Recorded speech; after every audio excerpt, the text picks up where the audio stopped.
क्या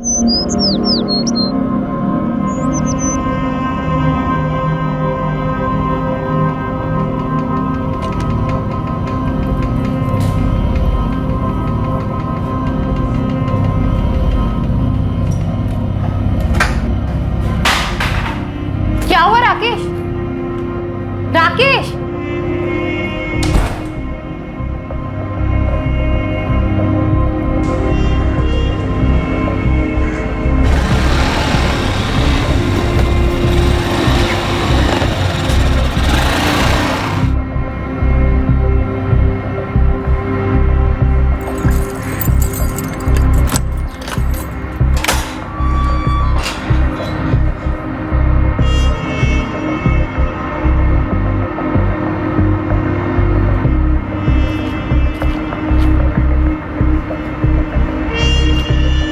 क्या है ये वसंत? बीच महीने भी 1,16,000 का ओवर टाइम दे दिया तुमने। सर ओवर टाइम बनता है तो देना पड़ता है।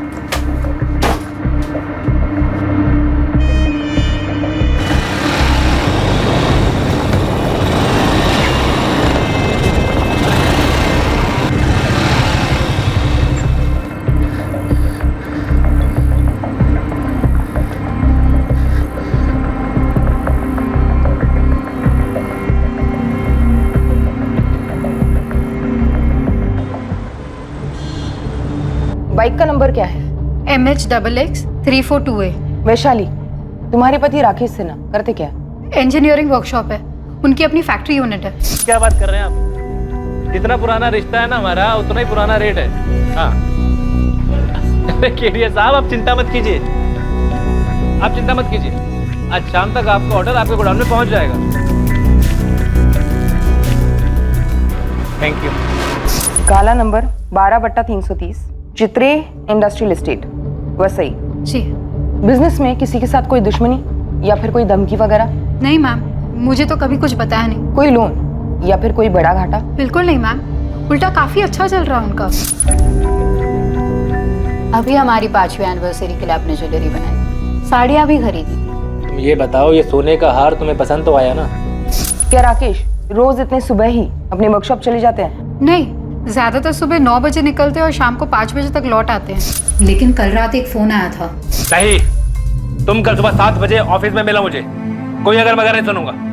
आ जाना चुपचाप। किससे बात हो रही थी? ये मुझे नहीं पता, लेकिन राकेश बहुत टेंशन में लग रहे थे।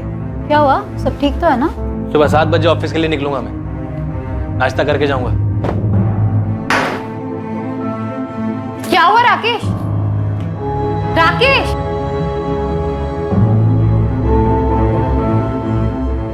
हेलो बॉबी, राकेश कहाँ है?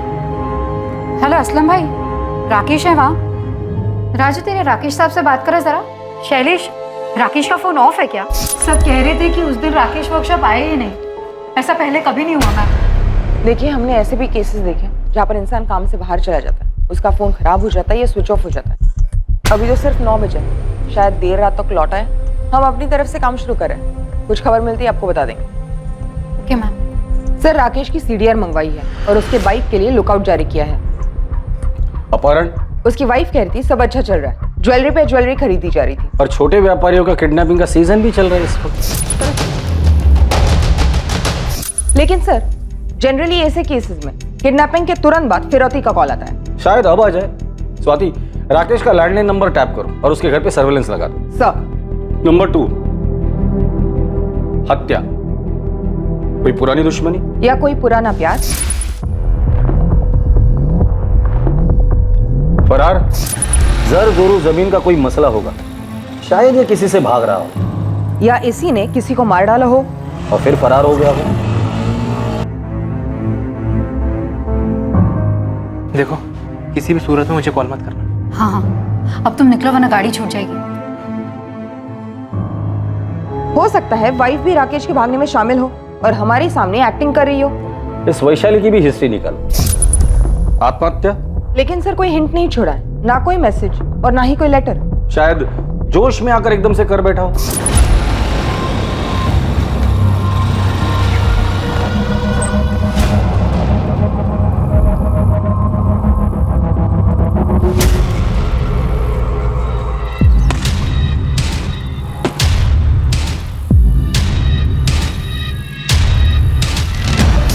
खबरियों से कहकर सारी पर्सनल डिटेल्स निकलवाती हूँ। ऑफिस में जाकर जितने भी लोग हैं सबसे बात करो और हर एक का स्टेटमेंट रिकॉर्ड करो। सर जवान आदमी, बिजनेस अच्छा चल रहा है, खूबसूरत पत्नी, आत्महत्या का एंगल मुझे सबसे वीकेस्ट लगता है। स्वाति, कुछ पिंजरे ऐसे होते हैं जो दिखाई नहीं देते, सिर्फ उस पंछी को पता होता है कि उस पर क्या बीत रही है। क्या राकेश सिन्हा किसी ऐसे पिंजरे में कैद था जिससे निकलने का रास्ता सिर्फ आत्महत्या थी?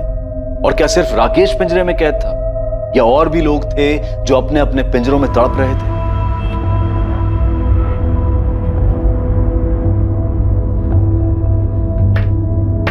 दादू, EMI मैं भर दूंगा जॉब करके, आप सिर्फ डाउन पेमेंट कर दीजिए। अरे मेरी स्कूटर फ्री में दे रहा हूँ ना, लेके जा जा। अरे दादू, 30 साल पुरानी स्कूटर है, वो भी आपने सेकेंड हैंड खरीदी थी। इससे तो मैं कॉलेज में क्या, इस टूटे फूटे घर के एक कमरे से दूसरे कमरे में ना लेके जाऊँ।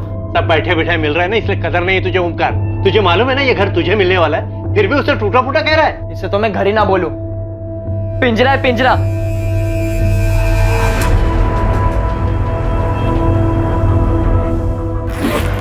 लेकिन सुमित, बिना नौकरी में मुंबई में क्या करोगे? सांस लेंगे अम्मा, यहाँ पटना में दम घुटता है हमारा। चलते हैं हम।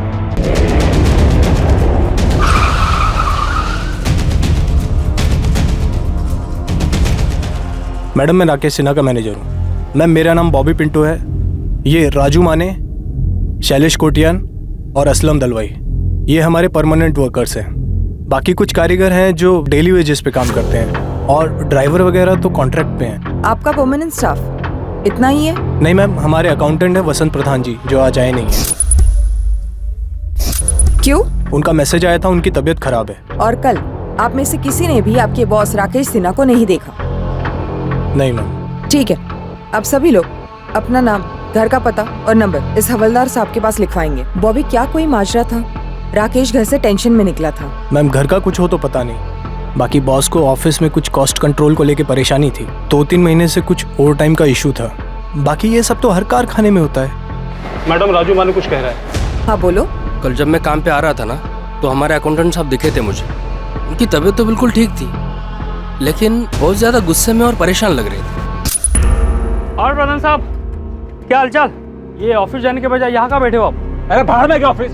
क्या हुआ? नौकरी छोड़ दी मैंने, अभी जो होगा वो देखा जाएगा। देखो भाई प्रधान साहब, ये एकदम अचानक से क्या हुआ? क्या बात है, क्या हुआ? एक बात सुन ले, दूसरों का खून चूसे बगैर कोई अमीर नहीं बन सकता, कोई नहीं बन सकता। ये बात तूने मुझे पहले क्यों नहीं बताई? सर, मुझे लगा कि ऐसे टेंशन में बोला होगा, और वैसे भी उन्हें बीपी की तकलीफ है। बॉबी, ये वसंत प्रधान रहते का है? कुछ पता चला मेरे पति का? अभी तक तो नहीं, लेकिन हम लोग यही पता करने में लगे हुए हैं। हम आपके लैंडलाइन की टेपिंग के लिए आए हैं। अगर किडनैपिंग हुई है तो फिरौती के लिए कॉल कभी भी आ सकता है। अंदर आ जाए हम लोग। जी जी, आइए।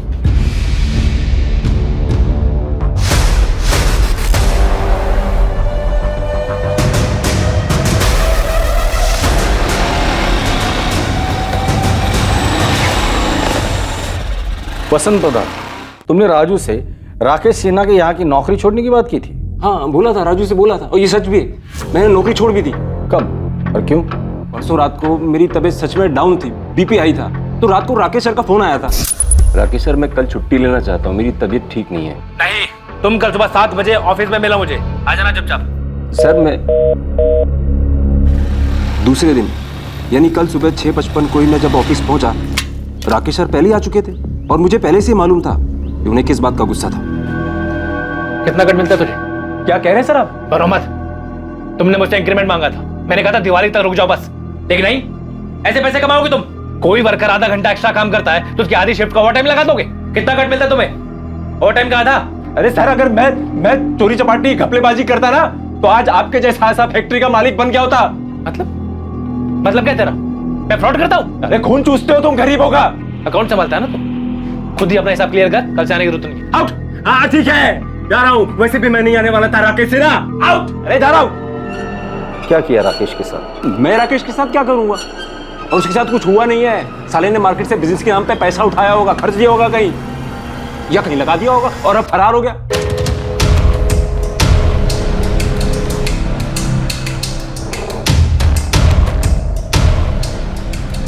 Madam, phone tapping team Vaishali Sinha के साथ है। अभी तक फिरौती के लिए कोई कॉल नहीं आया। फोन पे नहीं, कोई खुद मांग लेकर जा सकता है।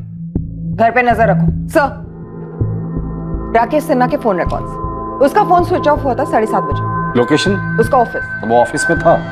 तब से कि मैं झूठ बोल रहा हूँ। मैंने एक पैसे का झूठ नहीं बोला है सर, मैं कभी झूठ नहीं बोलता। और झूठ बोलता तो आज बड़ा आदमी बन गया होता मैं। अभी मैं जाऊं? मेरा सर फट रहा है। ठीक है, जाओ। मैंने इस वसंत के पीछे एक आदमी लगाया है और इसकी सीडीआर मंगवाई। स्वाति, इस राकेश के बाकी 4 एम्प्लॉय, राजू माने, शैलेश कोटियन, असलम दलवाई और मैनेजर बॉबी पिंटो, इन्होंने जो स्टेटमेंट दिया था वो वेरीफाई किया? जी सर, लेकिन शक करने लायक कुछ नहीं निकला। मैंने सबकी सीडीआर मंगवाई। अकाउंटेंट वसंत प्रधान को लगता है कि लेनदारों से बचने के लिए ये राकेश भाग गया होगा। सर, ऐसा भी क्या लोन जिसके लिए वो अपनी फैक्ट्री, वाइफ, घर सब छोड़कर भाग जाएगा? लोन नहीं तो लव अफेयर होगा। और लव में वैसे भी लॉजिक की कोई गुंजाइश होती कहाँ है। प्यार में तो लोग भागते हैं, भगाते हैं, मरते हैं, मार देते हैं, फिर उसी को प्यार भी कहते हैं।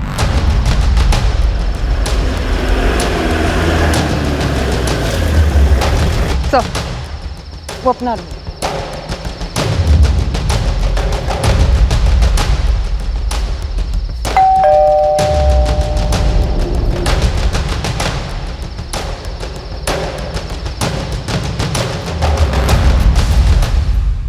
अफेयर मेरे हस्बैंड का? तुम्हें कभी शक हुआ था? वो वैसे है ही नहीं, बस अपना काम और घर। इनफैक्ट हमारे रिश्ते में भी सब कुछ ठीक था। शादी को कितने साल हो गए? जी, ये 6ठा साल है। आप मुंबई से ही हो? नहीं, हम असल में पटना से हैं। मुंबई कब आए थे? बस 1 ही साल हुआ है। पटना में क्या बिजनेस था? यही सेम बिजनेस था। तो फिर पटना क्यों छोड़ा? मैडम, राकेश हमेशा से मुंबई आना चाहते थे, उनके बड़े अरमान थे। वहाँ शादी से पहले राकेश की कोई गर्लफ्रेंड थी? मैंने कभी पूछा नहीं, उन्होंने कभी बताया नहीं, पर मैं ये दावे के साथ कह सकती हूँ कि ना उनका कोई अफेयर था और ना है। हो सकता है राकेश ने किसी को छोड़ा हो और उसने ये बदला लिया।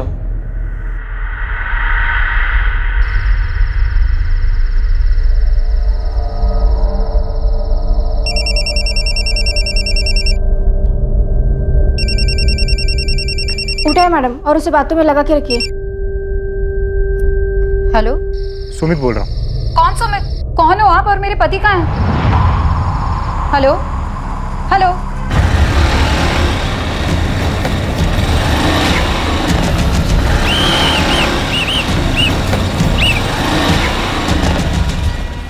हेलमेट निकालो, लाइसेंस दिखा। बाइक किसकी है? मेरे दादू की। अच्छा, दादा के नाम पे मुझे मामा बना रहा है। चल नीचे उतर, चल चाबी निकाल।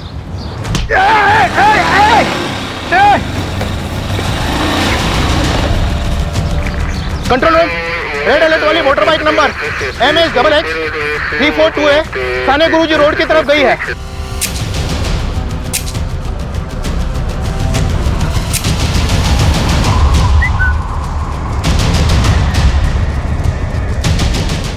साहब, हमारा ओमकार चोर नहीं है, वो सब कुछ सच सच बता देगा। ओमकार बोल। नहीं दादू, मैं एक तरफ से चोर ही हूँ। अरे क्या बोल रहा है तू? सर, वो बाइक काफ़ी देर से वही के वही खड़ी थी, खाड़ी के पास, और उसमें चाबी भी लगी थी। मुझे तो उसे पहली बार देखकर लव हो गया था और उसके आसपास कोई था भी नहीं।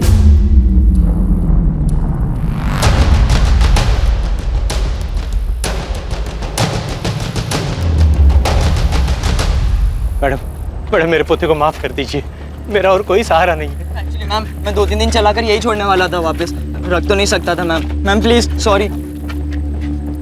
तो फिर ली क्यों तूने? तू आगे जाके जॉब करके लोन पे बाइक ले सकता था। उसमें टाइम लगता है ना मैम, और मुझे खाई थी। सर को बोल के छोड़ दो ना ma'am, please. Sir, Swati, accountant Vasant का कहना है कि उसके सेठ राकेश ने मार्केट से पैसे उठाए होंगे। मुझे लगता है टेंशन में आके बाइक वहां खड़ी कर यहाँ से कूद गया हो। सर, ड्राइवर्स को काम पे लगा देते हैं। और पटना पुलिस फोन करके पता करो कि इस आदमी की माली हालत क्या थी। हो सकता है 1 साल पहले कर्जदारों से बचने के लिए वो मुंबई शिफ्ट हुआ हो। जी सर, मैं आज ही बात करती हूँ पटना पुलिस से। सर, इस लड़के का क्या करें? माइनर है, सॉरी बोल रहे हैं। दादाजी का इसके अलावा और कोई नहीं है। 17 वर्षीय ओमकार कदम को पुलिस ने वार्निंग देकर और अंडरटेकिंग लेकर जाने दिया, लेकिन केस खत्म होने तक उस पर नजर रखने के ऑर्डर्स भी दिए गए। दूसरी तरफ पटना से राकेश के अतीत से जुड़े कई सुराग मिलने वाले थे। जो कि इस केस की नींव थे, और तीसरी ओर पुलिस के डाइवर्स के हाथ कुछ ऐसा लगने वाला था जो इस केस को एक नई दिशा देने वाला था। लेकिन अहम सवाल अब भी यही था कि क्या राकेश सिन्हा ने वाकई में आत्महत्या की थी?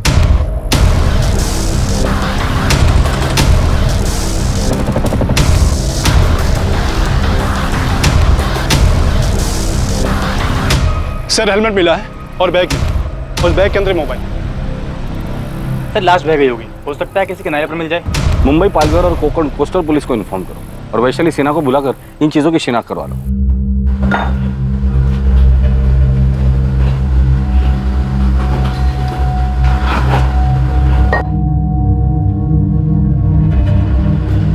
अरे असलम भाई,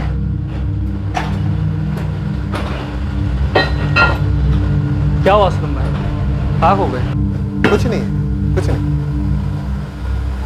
देखो बॉबी, राकेश की पत्नी मिसेस सिन्हा भी मेरे चेक पे साइन कर सकती है।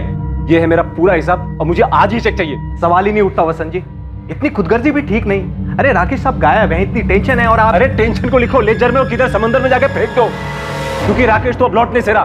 क्या आप फालतू बातें कर रहे हो वसंत जी? अरे अच्छा नहीं बोल सकते तो कम से कम मनहूस बात तो मत करो।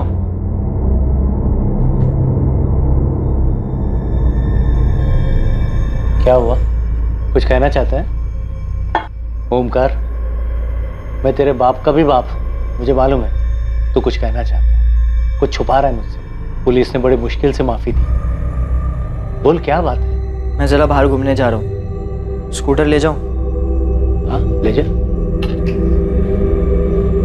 देखो ओमकार, तूने गलती की, उसकी माफी भी मिल गई, लेकिन जिंदगी भर ऐसा कोई काम नहीं करना जिसकी वजह से तेरे मरे हुए माँ बाप को ठेस पहुंचे और मेरी सारी मेहनत जाया हो जाए।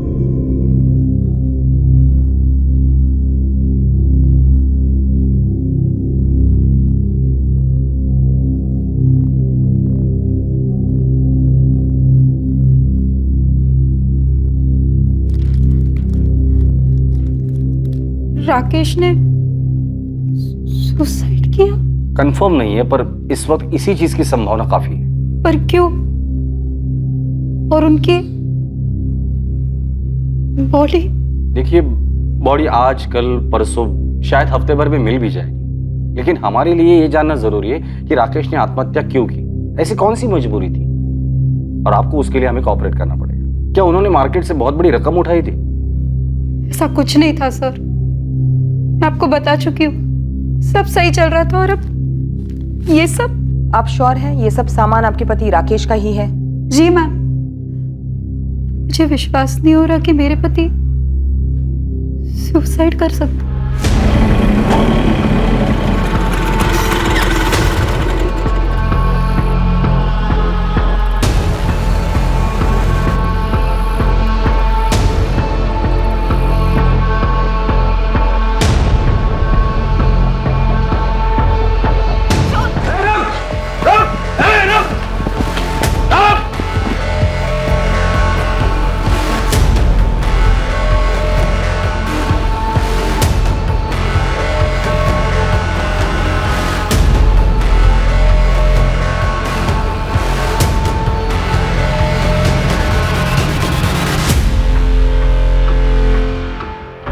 मैनेजर बॉबी, वर्कर्स राजू, शैलेश और असलम और अकाउंटेंट वसंत, सबके सीडीआर आ गए, स्कैन किए गए, लेकिन शक करने लायक कुछ नहीं निकला। पटना पुलिस का क्या कहना है? सर, उन्होंने राकेश के पटना वाले बैंक से बात की। बैंक स्टेटमेंट से पता चला है कि मुंबई आने से पहले राकेश का बैंक बैलेंस और इन्वेस्टमेंट काफी अच्छे थे, प्रॉपर्टी है, भारी इंश्योरेंस पॉलिसी है, और तो और जितने क्लाइंट्स उसके पटना में थे, जितनी कमाई थी, उसके आधे भी मुंबई में नहीं थे। कोई पर्सनल इश्यू तो होगा ही होगा। वहां के खबरियों का क्या रिपोर्ट है? अपने माँ बाप का इकलौता बेटा था राकेश। माँ बाप काफी पहले गुजर गए थे और रिलेटिव्स ऐसे कोई था नहीं। पटना में जहां वो रहता था वहां उसका कोई दोस्त पड़ोसी होगा ही होगा। सर, जैसे यहाँ के पड़ोसियों ने बताया, खुश थे दोनों एक साथ वगैरह। वहां के पड़ोसियों ने भी यही कहा, सिवाय एक बूढ़ी औरत की। ये बताओ, तुम जानना क्यों चाहती हो? ऐसे ही मौसी, मुझे सब पता है, अखबार में भी पढ़ती हूँ। वो राकेश सिन्हा गायब हो गया ना? जब वो दोनों आपके किराएदार थे, राकेश और उसकी पत्नी वैशाली। हाँ, राकेश और वैशाली, उन दोनों के बीच कुछ माजरा था क्या? मतलब अचानक से बसा बसाया घर और बिजनेस छोड़ के मुंबई क्यों चले गए? मुंह छुपाने। मुझे एक अरसे से शक था कि दाल में कुछ काला है। लोग कहते हैं कि बुढ़ापे में आंखें और कान कमजोर हो जाते हैं, लेकिन मेरे साथ तो उल्टा ही हो गया था।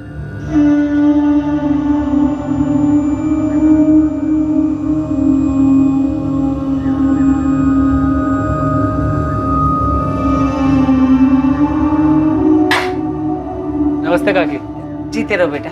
किराया देने आया था। आओ अंदर आओ। लीजिए काकी, गिन लीजिए।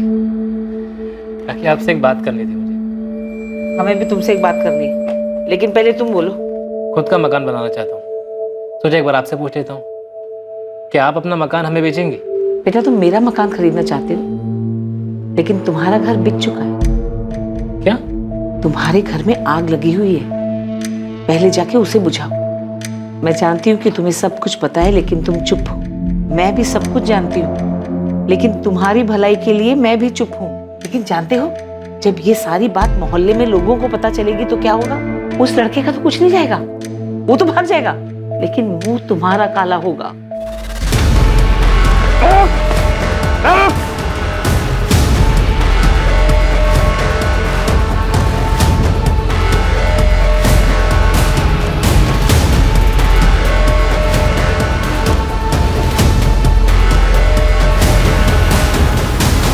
सर मैंने नहीं मारा राकेश भाई को। कैसे मारा और लाश कहाँ ठिकाने लगा दी? अरे सर मैं कह रहा हूँ मैंने नहीं मारा राकेश भाई को। ये तुम्हारे अकेले का काम तो हो नहीं सकता सुमित। किसने साथ दिया था तुम्हारा? फैक्ट्री से कोई था या पेशेवर हत्यारा था? सर मेरा यकीन कीजिए, मैं आपको कह रहा हूँ मैंने नहीं मारा राकेश भाई। कैसे मारा और क्यों मारा वो बताओ। हाँ अफेयर हुआ था सुमित के साथ। हुआ था या अभी भी चल रहा है? तुमने और सुमित ने मिलकर राकेश को ठिकाने लगा दिया? नहीं मैम, मैं तो सुमित को पूरी तरह से भुला चुकी थी। पटना में बैठे मैं विशाली को बुला नहीं पा रहा था, दम घुट रहा था मेरा। ऐसा लग रहा था जैसे किसी ने मुझे पिंजरे में बंद कर दिया। मिले कैसे थे उसे और राकेश को कैसे जाना? मैं वो पटना वाली फैक्ट्री में उनका असिस्टेंट था। प्रणाम भाभी। तो भैया ने फाइल मंगाई है इनकम टैक्स पर। अंदर आओ। कोई मेहमान आ रहे हैं? सिर्फ तुम्हारे लिए बनाए हैं।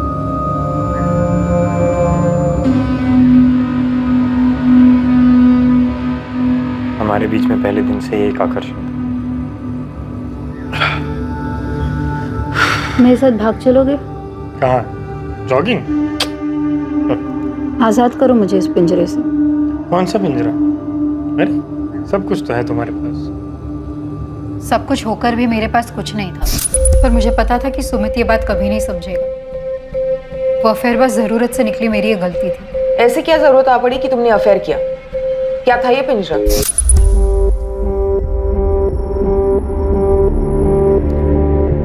कम से कम मेरी तरफ देखो तो सही राकेश। ऐसे पीठ दिखाने से तो प्रॉब्लम हल नहीं होगी ना। कौन सी प्रॉब्लम है शाली? कौन सी प्रॉब्लम? यही कि मैं तुमसे दिल से प्यार करता हूँ, दिन रात हमारे भविष्य के लिए मेहनत करता रहता हूँ। विशाली ठीक है ना, बच्चा नहीं हो रहा है तो 1-2 साल में हो जाएगा। बात सिर्फ बच्चा होने ना होने की नहीं है, वो अलग मसला है। मसला है इस बेडरूम का, जो तुम्हारी और मेरी दोनों की खुशी के लिए बना है। 4 साल से कह रही हो राकेश, डॉक्टर के पास चलते बात करते हैं किसी से। विशाली तुम्हें क्या बात करनी है किसी डॉक्टर से? क्या कहना है किसी को? यही कि हम दोनों के बीच में संबंध बेहतर कैसे कर सकते हैं, कैसे खुश रह सकते हैं, एक दूसरे को सैटिस्फाई कैसे कर सकते हैं। विशाली मैं सेटिस्फाई हूँ, तुम्हें क्या चाहिए मुझे समझ में नहीं आ रहा है। तुम हमारी प्राइवेट जिंदगी की दुनिया में नुमाइश क्यों करना चाहती हो? कौन सी प्राइवेट जिंदगी? हाँ कौन सी प्राइवेट जिंदगी? एक झूठ ही जी रहे थे हम, एक झूठ जो राकेश ने खुद को बोल रखा था कि सब कुछ सही है, कोई प्रॉब्लम नहीं है। देखो जो हुआ सो हुआ, मैं इसे तुम्हारी गलती समझकर माफ करने के लिए तैयार हूँ। मुझे माफी नहीं राकेश, डिवोर्स चाहिए। मैंने मुंबई में सारी सेटिंग कर ली है, अगले हफ्ते मुंबई निकल रहे हैं। मुझे मुंबई नहीं जाना। वहाँ कौन है हमारा?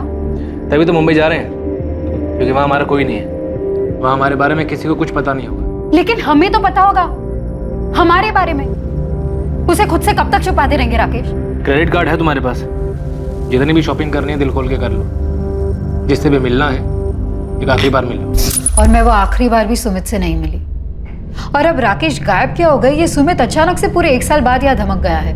वैशाली ने बोला था मुझसे कि राकेश भाई हमारे बारे में सब कुछ जानते हैं, लेकिन उन्होंने कभी सामने से मुझे कुछ नहीं पूछा और ना ही नौकरी से निकाला। मुझे थोड़ा बुरा भी लगता था। लेकिन अफेयर जारी रखा। मेरी तरफ से तो कभी खत्म ही नहीं हुआ था सर, लेकिन वैशाली ने उसके बाद मुझे कभी कांटेक्ट नहीं किया। उसके बावजूद तुम यहाँ मुंबई में आ गए और फिर दोनों ने मिलकर राकेश को मार डाला। नहीं सर, बिल्कुल नहीं। जब मैंने अखबार में पढ़ा कि राकेश भाई गायब हो गए हैं, शायद सुसाइड हुआ हो, मर्डर हुआ, मुझे लगा मुझे वैशाली के साथ होना चाहिए, शायद फिर से हमारा रिश्ता जुड़ जाए। मैम ऐसा कुछ था ही नहीं हमारे बीच, बस 4-6 दफा फिजिकल संबंध हुए थे। मेरी गलती थी, मैंने डिवोर्स मांगा, राकेश ने दिया नहीं। मैंने समझौता कर लिया था अपने तकदीर के साथ, कबूल कर लिया था कि मुझे शायद इस जिंदगी में वो शारीरिक सुख नसीब नहीं होगा।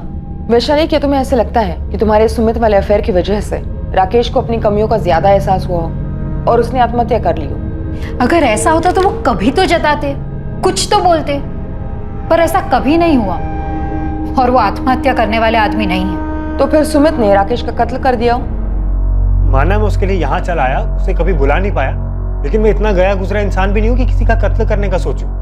सर, राकेश भाई के गायब होने में मेरा कोई हाथ नहीं है। तुम्हारा हाथ है या और हाथों ने तुम्हारा हाथ बटाया था, ये तो बहुत जल्द पता चल ही जाएगा सुमित।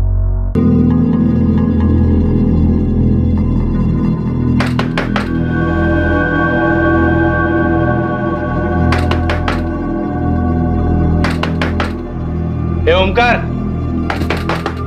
ओमकार, क्या हुआ?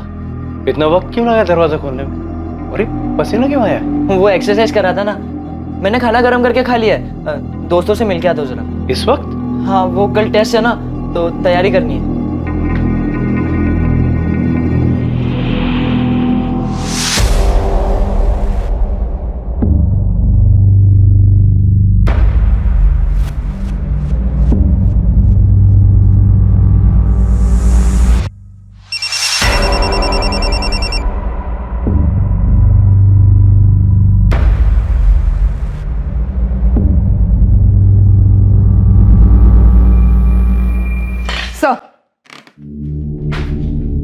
मैंने पटना पुलिस से कंफर्म किया, सुमित 4 अक्टूबर को पटना में ही था। एक्चुअली स्वाति, मुझे तुम्हारे लॉजिक में दम लगता है। भले इस राकेश ने सुमित और वैशाली के अफेयर को माफ करने की बात की हो, लेकिन ये राकेश अंदर ही अंदर घुट रहा होगा, अपने सेक्सुअल प्रॉब्लम को लेकर डिप्रेस हुआ हो और कूद गया हो।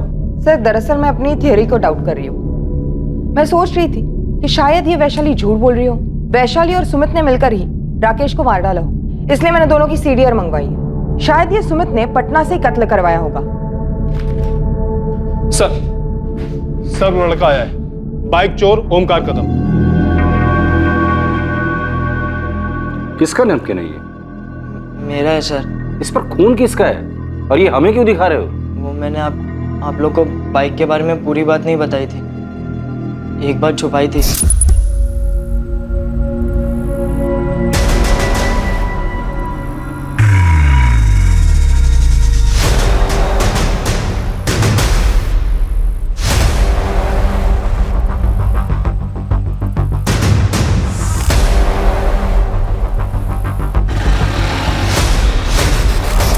इतनी इंपॉर्टेंट बात तुमने हमसे छुपाई क्यों? वो मुझे लगा कि आप लोग मुझ पर शक करेंगे। तो अब तुम्हें अचानक ऐसे क्यों लगा कि हम तुम पर शक नहीं करेंगे? आप लोग ने मुझ पर भरोसा किया, मुझे जाने दिया, और दादू भी बोले कि मुझे आप लोग ने एक चांस दिया है, इसलिए मुझे लगा इससे आपकी हेल्प हो जाएगी। शायद उस आदमी ने सुसाइड नहीं किया हो, उसका मर्डर हुआ हो। हेलो, हाँ कामड़ी, तुरंत सर्च पार्टी भेजो। ओमकार, तुम जरा बाहर बैठो। जी सर, राकेश का लोडर असलम दलवाई आज दिन भर से घर से नहीं निकला, और जब नजर रखने वाले बंदे दरवाजा तोड़कर अंदर गए तो घर पे कोई नहीं था और पीछे की खिड़की खुली थी।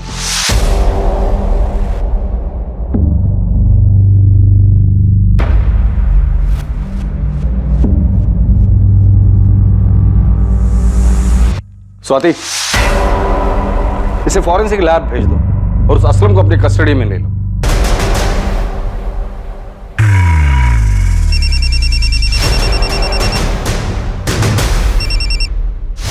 क्या है वसंत जी? अरे मुझे मेरे पैसे कम मिल रहे हैं। ये लगभग साबित हो चुका था कि राकेश सिन्हा का कत्ल किया गया था, लेकिन ये कत्ल किया क्यों गया, इसके पीछे का मकसद क्या था, इसके पीछे आखिर था कौन, इन सवालों के जवाब मिलने अभी बाकी थे। इस कत्ल की हकीकत सामने आने के लिए असलम दलवाई का हाथ लगना जरूरी था। असलम भाई? नहीं नहीं मैडम, एकदम गाय आदमी है, वो क्यों सर का मर्डर करेगा? और असलम भाई का कभी किसी के साथ पंगा नहीं हुआ है मैडम। जरूर आपको कोई गलतफहमी हुई। तो फिर ये असलम फरार क्यों हुआ? फोन भी स्विच ऑफ है। उसे पता चल गया था कि हम उस तक बहुत जल्द पहुंचने वाले, इसलिए मौका देखते ही भाग गया। कोई ऐसी जगह पता है जहाँ वो छुप सकता है? हाँ, उसके गांव का एड्रेस है हमारे पास। हमने पता किया, वो वहां नहीं है।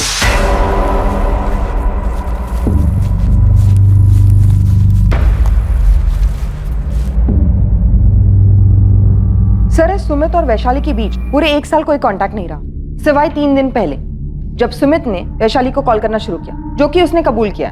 दोनों की कॉल लिस्ट में ऐसा कोई नंबर भी नहीं जिससे उन पर शक जाए। लेकिन एक गौर करने वाली बात है, हाल ही में अकाउंटेंट वसंत प्रधान की तरफ से वैशाली को कई कॉल्स किए गए। मेरी मेहनत की कमाई है सर, और मुझे इस वक्त उसकी सख्त जरूरत है। मैंने बॉबी को बोला था कि वैशाली ऑथराइज है मेरे चेक को साइन करने के लिए, लेकिन बॉबी ने बोला पहले राकेश को मिल जाने दो। अरे मेरे को मेरे पैसे की अभी जरूरत है, इसलिए मैं लगातार वैशाली को फोन कर रहा था। बोलिए क्या गुनाह किया मैंने? अकाउंटेंट वसंत प्रधान के खिलाफ कोई ठोस सबूत नहीं था, लेकिन यह भी सच था कि 4 अक्टूबर की सुबह सिर्फ एक वही था जिसने राकेश को ऑफिस में देखा था, जिसके बाद राकेश गायब हुआ। पर क्या सच में वसंत ही था जिसने आखिर में राकेश को फैक्ट्री में देखा था? आखिरकार पुलिस को एक ब्रेक थ्रू मिला। अब असलम भी पकड़ा गया था। उससे पुलिस को आगे की एक स्ट्रॉन्ग लीड मिली। केस क्लोज होने वाला था। मुजरिम तक पहुंच पक्की होती गई। इस जुर्म का अतीत से रिश्ता जरूर था, एक आदत से, एक फितरत से, जो बदलने का नाम नहीं ले रही थी। असलम, अब तू खुद बोलेगा या खातिरदारी करी थी? मैंने कुछ नहीं किया। मैंने तो छुप क्यों रहा था तू? मैं डर गया था। मुझे सच में नहीं पता कि उस सुबह कुछ ऐसा होने वाला था। अभी हमारी 5वीं एनिवर्सरी के लिए आपने ज्वेलरी बनाई थी, साड़ियाँ भी खरीदी। तुम ये बताओ, ये सोने का हार तुम्हें पसंद तो आया ना? सच कहूँ तो नहीं राकेश, मुझे ये सोने का हार नहीं पहनना। मुझे बस इस सोने के पिंजरे से आज़ाद होना है। फिर से बोल रही हूँ राकेश, मुझे डिवोर्स चाहिए। पिछले साल जब तुमने सुमित के साथ अफेयर किया था, तब भी तुमने डाइवोर्स की रट लगा रखी थी। इस बार फिर से अफेयर शुरू किया? नहीं राकेश, मैं तो उसके कांटेक्ट में भी नहीं हूँ। मैं सुमित की बात नहीं कर रहा हूँ वैशाली। इस बार मैंने खुद अपनी आंखों से देखा।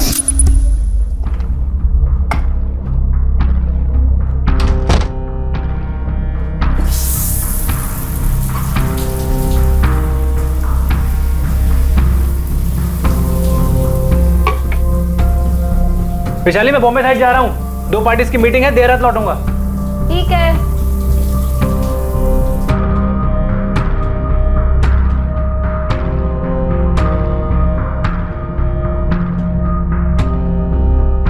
बुरी आदत जाती नहीं है ना तुम्हारी? जिसे तुम बुरी आदत कह रहे हो ना राकेश, वो हर इंसान की जरूरत है, पर तुम्हारी समझ के परे। सब समझते, पर तुम ये नहीं समझते हो कि आदमी बस एक खुशी नहीं दे पा रहा तुम्हें, बदले में हर तरह की खुशियां देता है तुम्हें।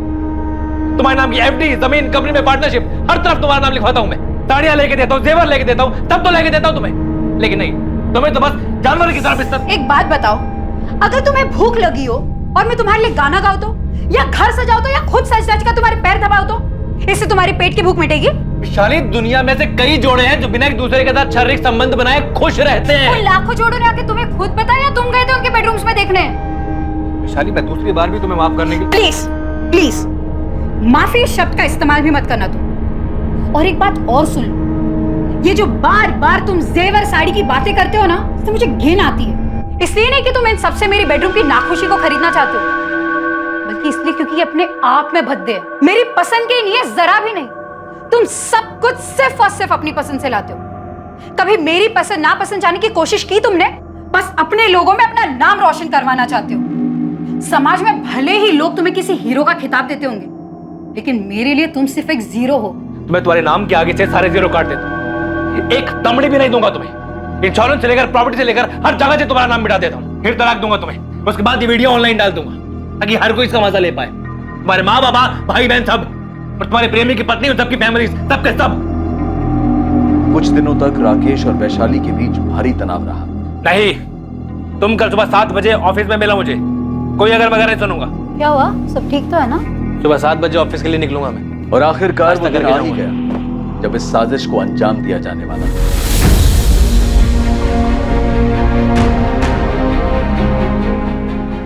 वो कल सुबह ऑफिस 7 बजे आने वाला है, इससे अच्छा दिन नहीं मिलेगा।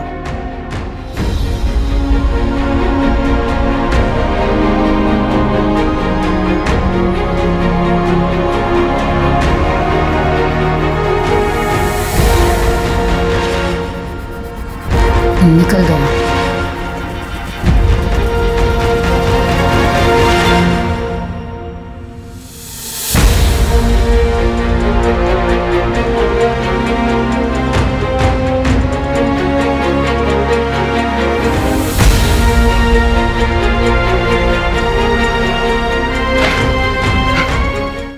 बोल। सर सर ऐसा मैंने पहले कभी कुछ नहीं किया। ऐसा कुछ मतलब मर्डर? नहीं सर, मतलब वो अफेयर सर। सर मेरा फर्स्ट टाइम था सर। राकेश उस दिन एक नई डील के लिए शहर के बाहर गए थे, तो मुझे उन्होंने घर से एक फाइल मंगवाने के लिए कहा था। क्लाइंट का डील क्लोजर था, अर्जेंट था।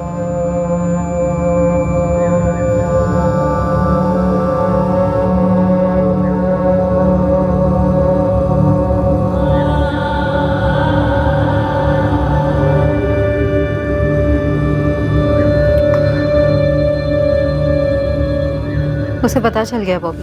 क्या? कभी? काफी दिन हो गए। फिर उसने अभी तक मुझे कुछ बोला क्यों नहीं? वो उसका स्टाइल नहीं है। जो बोलना है मुझे बोल गया है। क्या बोला? यही कि डिवोर्स देने को तैयार है। डिवोर्स? वैशाली मैं शादीशुदा हूँ, मतलब बच्चा ऑन द वे है। तुमसे शादी करने की बात नहीं कर रही हूँ। मैं खुद ऐसा डिवोर्स नहीं चाहती जहाँ वो सारी प्रॉपर्टी, इंश्योरेंस कंपनी, हर जगह से मेरा नाम निकले। और ना सिर्फ मुझे रास्ते पर लाए, पर तुम्हें भी रास्ते पर लाए। मुझे? उसने बेडरूम में कैमरा छुपाया था बॉबी। कह रहा है वायरल कर देगा। तुम्हारी शक्ल, मेरी शक्ल, सब कुछ काफी साफ नजर आ रहा है। अब कुछ नहीं, बस राकेश को मार डालना होगा। क्यों जोक कर रही हो वैशाली? सीरियसली बोलो ना, क्या करना है? मैं मेरी जिंदगी के बारे में कभी जोक नहीं करती बॉबी। हम उसे मार डालेंगे। कंपनी की 50% पार्टनरशिप तुम्हें दूंगी और हमारी बेडरूम की पार्टनरशिप जारी रहेगी जब तक दोनों में से कोई बोर ना हो जाए। ये घर, पटना वाला घर, इंश्योरेंस का पैसा और बैंक में जो कुछ भी है सब कुछ तुम्हें मिलेगा ना? अब आए ना लाइन पर। सारे पैसों का 20% तुम्हें दूंगी। अब बोलो कब और कैसे करना? आज दुनिया से भी जाएगा, सब कुछ तैयार है। हम लोग फ़ोन या एसएमएस पर कभी बात नहीं करते थे, सिर्फ सोशल नेटवर्क पर या मैसेंजर पर, इसलिए आप लोगों की नज़र में कभी नहीं आए। मुझे या वैशाली को पता नहीं था कि राकेश ने अकाउंटेंट वसंत जी को ही बुलाया था मीटिंग के लिए। मेरा प्लान यही था कि उस मीटिंग से पहले ही राकेश को ख़त्म कर दूं, लेकिन वसंत जी जल्दी ही पहुंच गए।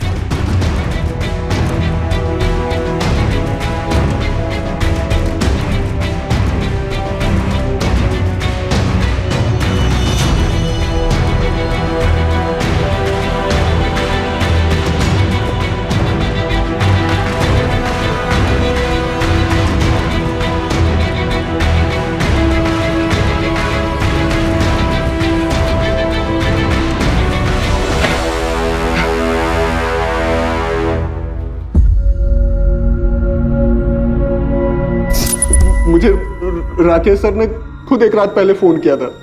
किस बारे में? जी जी जी, जी सर। असलम, कल 7:30 बजे आ जाना ऑफिस। जी सर। सर वो किस लिए सर? हमारा काम बढ़ाने का सोच रहा हूँ। पूरा गाला मैनेज कर सकोगे बतौर मैनेजर? जी जी जी सर, आराम से सर। इसलिए गया था मैं वहां, कितने अरमान लेकर, और क्या देखता और क्या किया मैंने, इतना बड़ा गुनाह। सुन, राकेश सर की बॉडी को ठिकाने लगाना है और ये खून भी साफ करना है। देख, ये कांड शांत होने तक किसी को कुछ नहीं पता, ठीक है? जैसे ये कांड शांत हो जाएगा ना, मैं तेरे को मैनेजर बनाऊंगा, पक्का। चला। मैंने डर के मारे आप लोगों को भी झूठ बोला कि राकेश सर आए ही नहीं, जबकि आए थे। तो बॉबी ने उन्हें मार भी दिया। बॉबी, लाश अब भी वही है सेप्टिक टैंक में? बैग, मोबाइल और हेलमेट नदी में किसने फेंका?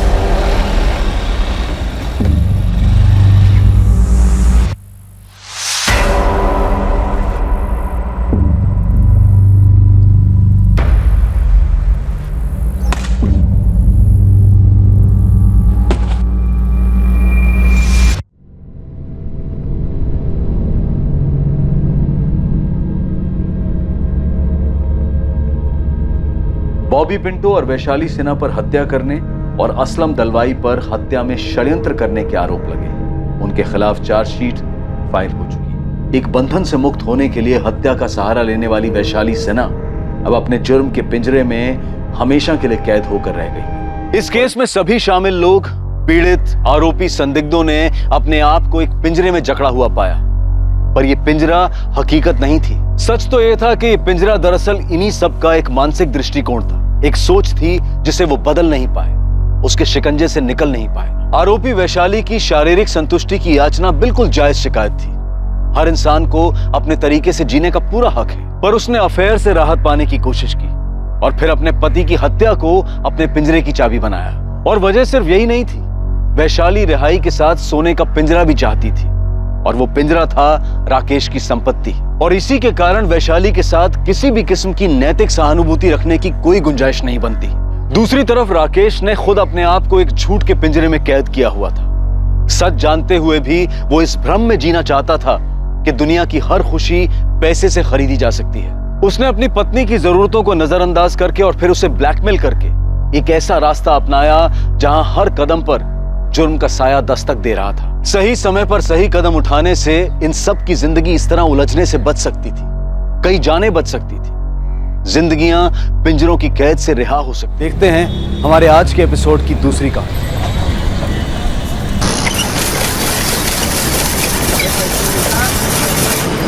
अभी मजा आएगा ना, अपन खाएंगे तो, है ना? यम्मी यम्मी गोला।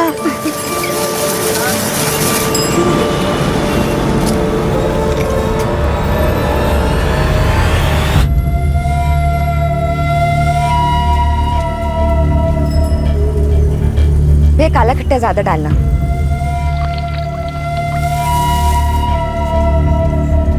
ये लो बेटा आपका काला खट्टा गोला।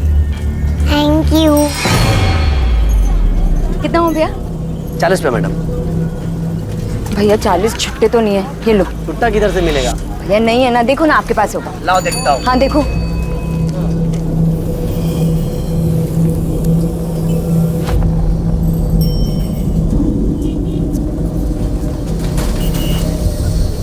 भैया आप तो छुट्टा रखा करो ना।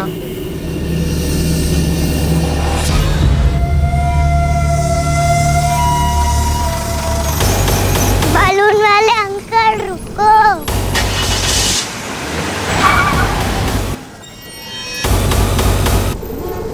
ठीक है, थैंक यू भैया। चलो पलक। पलक पलक।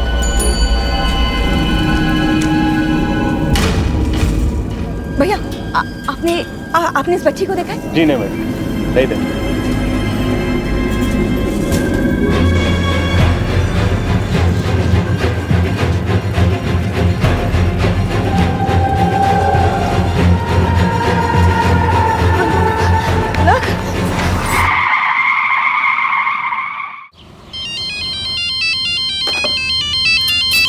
दीदी कहाँ हैं आप लोग? खाना तैयार है।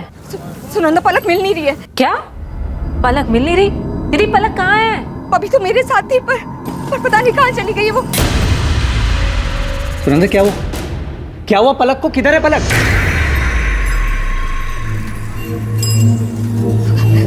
दीदी पलक मेरे साथ ही थी, मैं वहाँ पैसे दे रही थी और जब पलटी तो पता नहीं कहाँ गायब हो गई। मेरी बच्ची वरुण, मेरी बच्ची कहाँ खो गई है? वरुण कुछ नहीं होगा, मिल जाएगी। सुनंदा संभालो अपने आप को, मिल जाएगी पलक। वरुण मैं पूरी मार्केट देख चुकी हूँ, पलक कहीं नहीं है। पूरा मार्केट देख लिया आप? मुझे लग रहा है हमें पुलिस के पास जाना चाहिए। पुलिस? वरुण मेरी पलक के साथ कुछ होगा तो नहीं ना? कुछ नहीं होगा, पलक मिल जाएगी। हेलो क्या? पलक पलक मेरी बच्ची कहाँ चली गई तू? हाँ बस बस बस, रोना नहीं, रोना नहीं, चल रोना नहीं। थैंक यू दोस्त, फोन करके बताने के लिए। कौन छोड़ के गया पलक को? पता नहीं साहब, अरे ड्यूटी करके आ जाएंगे। गाड़ी में कौन था? नहीं देख पाया साहब। पलक अभी ठीक ठाक वापस आ गई ना, यही बहुत है। पलक बेटा, कौन छोड़ के गया आपको यहाँ पे? देखा आपने? गाड़ी में कौन था? कुछ तो देखा होगा आपने। वरुण प्लीज अभी रहने दो ना, सुना कितनी डरी हुई है ये। हाँ दीदी, और सिर्फ आपकी वजह से हुआ है। आप इतनी केयरलेस कैसे हो सकती है? पलक सिर्फ 6 साल की, कितना डर गई है वो, समझ रहे हैं आप? और आपको क्या लगा कि माँ बनना इतना आसान है? हर वक्त बच्चे पर ध्यान देना पड़ता है। आप पलक को गोद लेने वाली थी ना, सिर्फ बच्चा चाहने से कोई माँ नहीं बन जाता। सुनंदा, क्या बोले चले जा रही हो? चलो पलक को लेके घर चलो।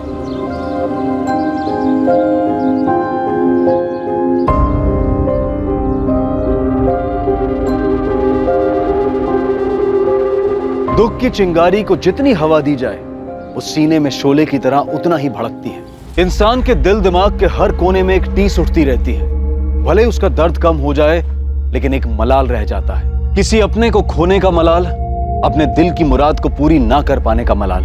अच्छे से अच्छा इंसान भी जिंदगी की ठोकर खाकर कई बार अपना आपा खो बैठता है, और ना चाहते हुए भी उसके कदम अपराध के रास्ते पर चल पड़ते हैं। दादा, दादा हो गया।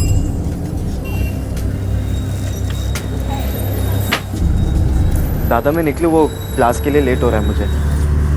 अरुण, ये तूने हिसाब किया है? सब गलत है। तेरे से एक सिंपल सा काम नहीं होता क्या? सॉरी दादा, मैं वापस आके दोबारा कर दूंगा। अभी क्लास जाने के लिए थोड़ा लेट हो रहा है। क्लास सब दिखाई दे रहा है। तू कितना पढ़ाई कर रहा है कोचिंग में? पढ़ाई के नाम पे सिर्फ तेरे ऊपर पैसे बर्बाद हो रहे हैं और कुछ नहीं। कहीं जाने की जरूरत नहीं है। अंदर जा और देख बिस्किट के कर्टन है वो बरोबर है कि नहीं है। चल जाना।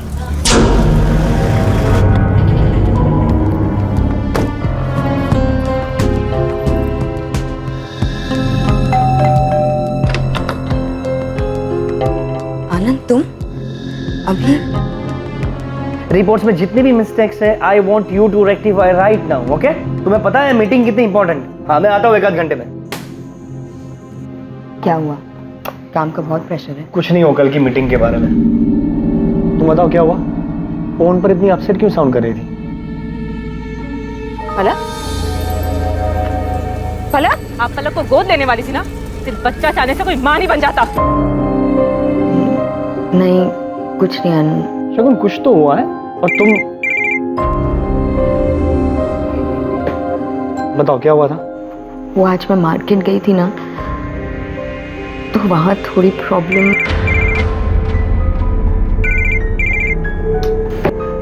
किसका फोन है? कुछ नहीं, ऑफिस से। तुम बताओ क्या कह रही थी? एक काम करो, तुम अभी ऑफिस जाओ, रात को आराम से बात करते हैं। Are you sure? Yes. Okay. सुनो, तुम रात को तैयार है ना? मैंने तुम्हारे फेवरेट रेस्टोरेंट में डिनर के लिए टेबल बुक किया, ओके? आनंद, आज रहने देते हैं ना? अरे बिल्कुल नहीं, आज ही जाएंगे। अरे भाई, आज हमारी वेडिंग एनिवर्सरी। तैयार है ना? रात को 9 बजे शार्प। अरे I love you. Bye, see you.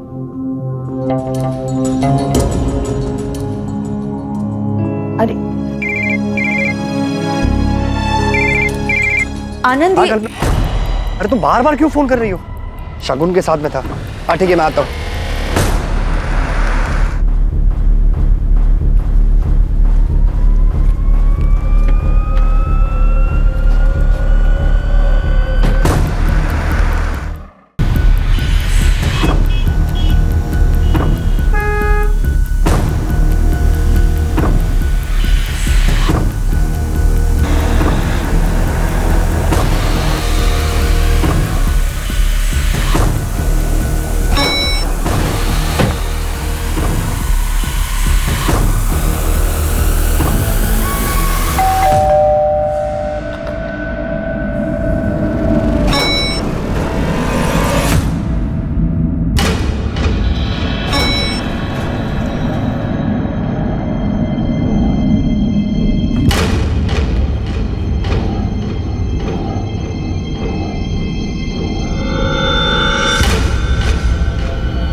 शगुन, शगुन, तुम यहाँ क्या कर रही हो? बस देखने आई थी कि ऑफिस का कितना इंपॉर्टेंट काम कर रहे हो तुम। शगुन, तुम्हें जैसा लग रहा है ऐसा कुछ भी नहीं है। Stop lying Anand, stop it. हमारी एनिवर्सरी वाले दिन तुम यहाँ इसके किसके साथ? शगुन, ऐसा कुछ भी नहीं है। वो एक्चुअली मैंने आनंद को जस्ट शट अप कल्पना। मैं अपने हस्बैंड से बात करती हूँ।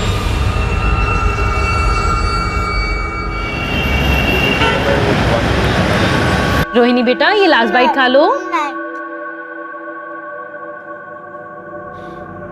वाह, सही है तुम लोगों का।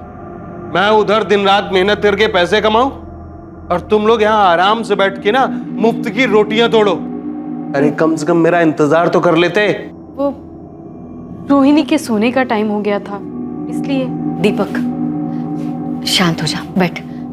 मैं तेरे लिए खाना निकाल कर लाती हूँ। और ये यहाँ साहब के जैसा बैठा रहेगा? हाँ? तेरे से दुकान में कोई काम तो होता नहीं है।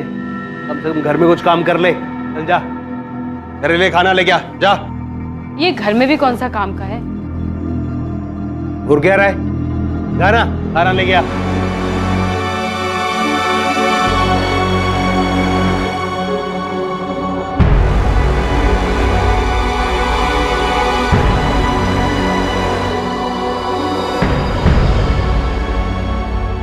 अरे अरुण, खाना निकालने में इतना टाइम लगता है क्या?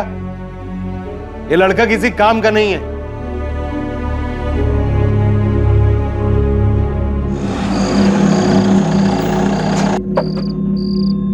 Stop lying Anand, stop it.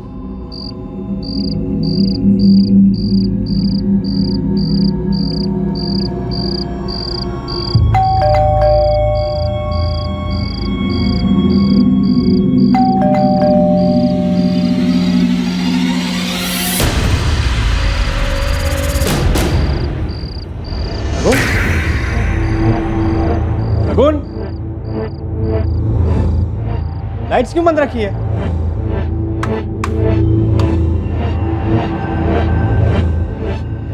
शगुन, शगुन कहाँ हो तुम?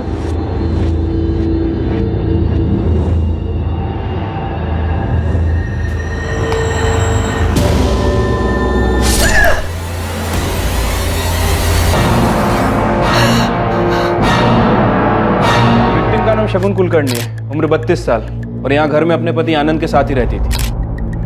बड़ी बेरहमी से मारा है, पेट, छाती और गले पर वार किया। अंदर एक कपड़ा पड़ा है जिसमें खून लगा है। शायद कातिल ने हथियार उसी से साफ किया। घर के अंदर कोई फोर्स एंट्री या स्ट्रगल के निशान? नहीं सर, ऐसा तो कुछ नहीं मिला है। जब विक्टिम का हस्बैंड घर पे आया तो उसने विक्टिम को मरा हुआ पाया। सुरेश, अंदर चेक। मिस्टर आनंद, ये जब हादसा हुआ आपकी बीवी घर पर अकेली थी? हाँ। आपके बच्चे? हमारे बच्चे नहीं हैं। ये फ्लावर्स मैं लाया था। आज हमारी 10th वेडिंग एनिवर्सरी थी। हम दोनों डिनर पर जाने वाले थे। घर से कोई कीमती सामान चोरी हुआ है? नहीं सर, सिर्फ शगुन का मोबाइल नहीं मिल रहा है। मैं घर आने से पहले उसे लगातार फ़ोन कर रहा था, वो उठा ही नहीं रही थी। फिर उसका फ़ोन स्विच ऑफ आने लगा। सर, बाहर कोई वॉचमैन नहीं है और पड़ोसियों का यह भी कहना है कि उन्होंने किसी को अंदर आते जाते देखा नहीं। तो फिर शगुन को इतनी बेरहमी से किसने मारा होगा?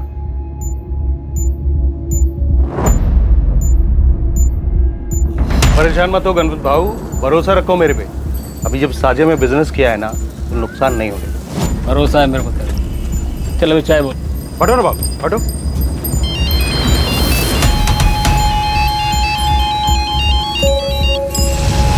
हेलो। क्या रे, तू खुद को बड़ा शाना समझता है? तुझे क्या लगा तेरे कांड के बारे में किसी को कानो कान खबर नहीं होगी? कांड? कौन बोल रहे हैं? मैं कौन हूँ ये तुझे जानना जरूरी नहीं है। मुझे सब पता है। फोटो है मेरे पास, तुझे भी भेजिए, चेक कर अपना मोबाइल।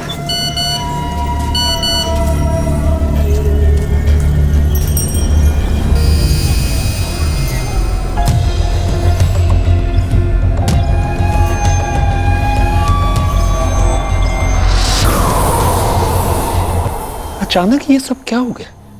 तेरी चाची को तो अब तक यकीन नहीं आ रहा। पता नहीं शगुन को कोई क्यों। दादा प्लीज संभालिए अपने आप। जीजा जी, ये सब क्या हो गया और कैसे हुआ? वृंदा, मेरी कुछ समझ में ही नहीं आया।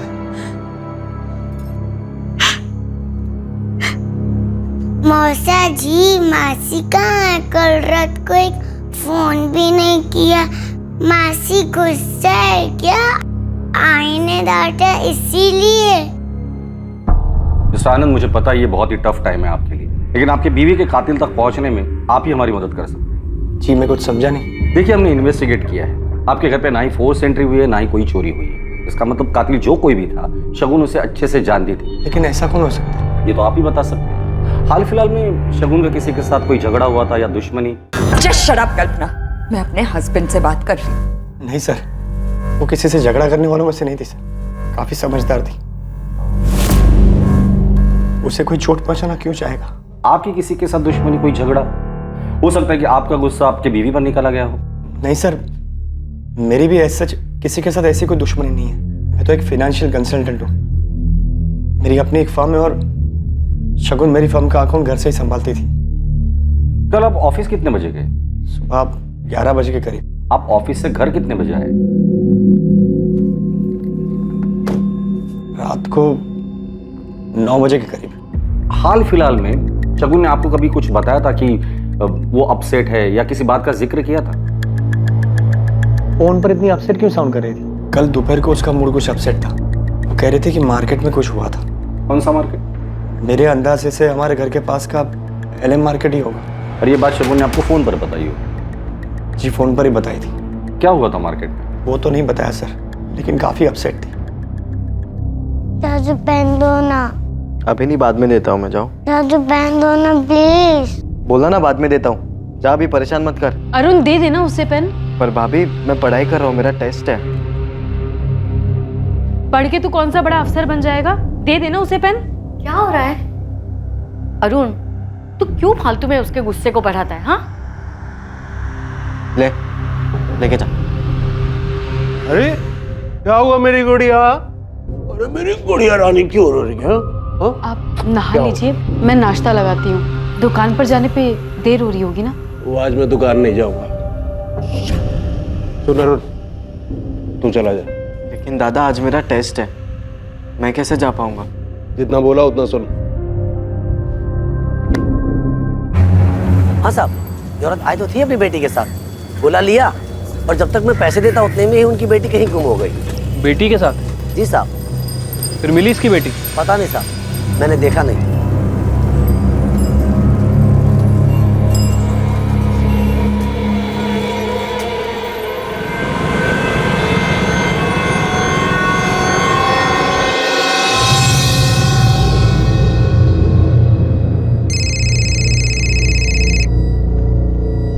हेलो मिस्टर आनंद, आपने कहा था कि आपका कोई बच्चा नहीं है, फिर कल दोपहर मार्केट में शगुन किस बच्ची के साथ थी?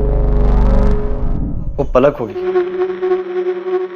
शगुन की बहन सुनंदा की बेटी है पलक। क्या पलक मार्केट में खो गई थी? पता नहीं सर, पर शायद इसी वजह से शगुन परेशान थी। और मासी गुस्सा है क्या? आई ने डांटा इसीलिए। और क्या? पलक बता रही थी कि सुनंदा ने शगुन को डांटा भी था। शगुन के मौत वाले दिन आपका शगुन के साथ कोई झगड़ा हुआ था? नहीं सर, वो झगड़ा नहीं हुआ था, बस वो क्या? देखिए, हमें पता चला है कि शगुन मार्केट गई थी पलक के साथ में, और शायद पलक कहीं खो गई थी। हाँ सर, पलक खो गई थी। शगुन दीदी ने मुझे फोन करके बताया था। शगुन पलक से बहुत क्लोज थी, जब से पलक पैदा हुई तब से। हमारी शादी को 10 साल हो चुके थे, लेकिन हमारा अपना बच्चा नहीं था। और सुनंदा और वरुण को इस बात से कोई प्रॉब्लम नहीं? सर एक्चुअली पिछले साल सुनंदा प्रेग्नेंट थी, तब पूरा टाइम पलक हमारे घर पर ही रहती थी, और उनके बेटा होने के बाद शगुन ने सुनंदा से कहा था कि वो पलक को गोद लेना चाहती लीगली। सर मैं और वरुण पलक को गोद देने के लिए बिल्कुल तैयार थे, क्योंकि मैं जानती थी कि शगुन दीदी पलक को बहुत प्यार से रखेगी। लेकिन क्या? फिर अचानक 5 महीने बाद हमारे बेटे की तबीयत बहुत खराब हो गई, और उसके बाद अचानक बेटे के मौत के बाद सुनंदा नहीं चाहती थी कि शगुन पलक को गोद ले? नहीं सर, वो तो फिर भी तैयार थे। हमें डर था कि वो लोग मना कर देंगे। सर कैसे मना कर देते?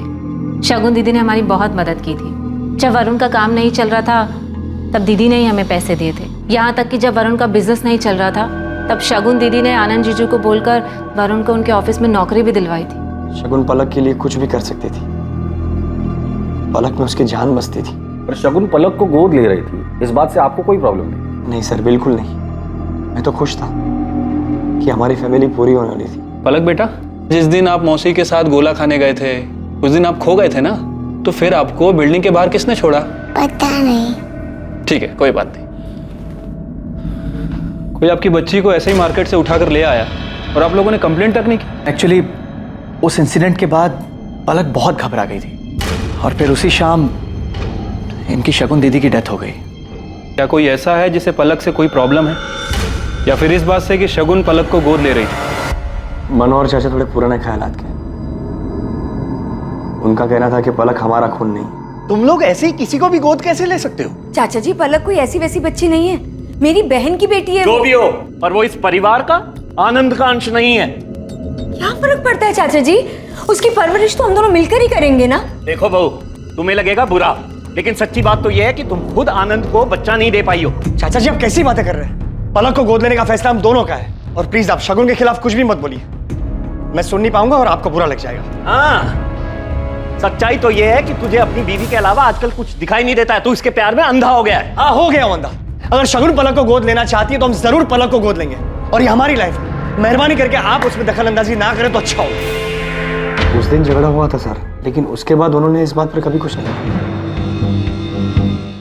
मनोहर और उसके बेटे दर्पण कुलकर्णी से बात हो गई है, दोनों को थाने बुलाया सर। ओ मेरा गुड़िया रानी, आजा आजा मेरा। ज्यादा चालाकी नहीं, जैसा बोला है 5 लाख नकद चाहिए, नहीं तो तेरा कांड सबके सामने आ जाएगा। आप नहीं चाहते थे कि शगुन पलक को गोद ले?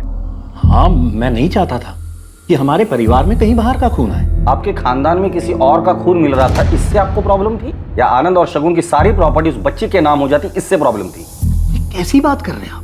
सच बोल रहा हूं मैं। अगर आनंद और शगुन उस बच्ची को गोद नहीं लेते तो उनकी सारी प्रॉपर्टी आपके बेटे दर्पण को मिल जाती। सर, हमारा खुद का बिजनेस है, हम क्यों आनंद दादा के पैसों पर नजर डालेंगे? वैसे कितने भी हो दर्पण, इंसान को कम ही लगते हैं। इंस्पेक्टर साहब, ऐसे और जायदाद का मोह नहीं है मुझे, लेकिन पराया खून पराया ही होता है। और शगुन ऐसा करने वाली थी, इसलिए आपने उसे रास्ते से हटा दिया। कैसी बात कर रहे हैं आप? शगुन आनंद की बीवी थी, हमारे परिवार का हिस्सा थी, और लोग तो अपने परिवार के लिए जान तक दे देते। सर, ये आनंद के बिजनेस और प्रॉपर्टी की डिटेल्स हैं। सर, बिजनेस में तो शगुन और आनंद ये दोनों ही 50-50% की पार्टनरशिप पर है, लेकिन बाकी की प्रॉपर्टीज, बैंक बैलेंस और एफडी ये सिर्फ शगुन के नाम पर है। जहां पैसा होता है ना, वहां दुश्मन जरूर होते हैं।